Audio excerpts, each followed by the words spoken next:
शिवराज्याभिषेक सोहळा शिल्पाच्या भिंतीला भगदाडे पडले आहेत। दादरच्या छत्रपती शिवाजी पार्क मैदानावरची ही घटना आहे आणि या शिल्पाच्या तळाकडच्या भिंतीच्या लाद्या उखडल्या गेल्या आहेत। महापालिकेचे मात्र याकडे दुर्लक्ष होत असल्याचा आरोप होतोय।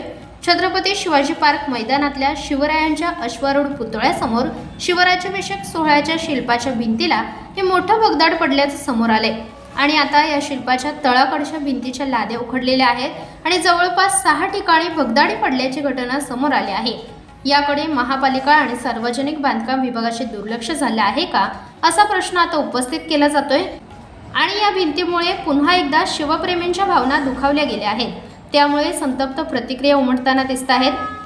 नेमकी महानगरपालिकेकडून आता या ठिकाणी काय कार्यवाही केली जाते हे पाहणे आता महत्त्वाचे ठरणार आहे। Bureau report, Swaraj live, Dadar. आपण पाहताय महाराष्ट्रातील वेगवान न्यूज चॅनल स्वराज्य लाईव्ह।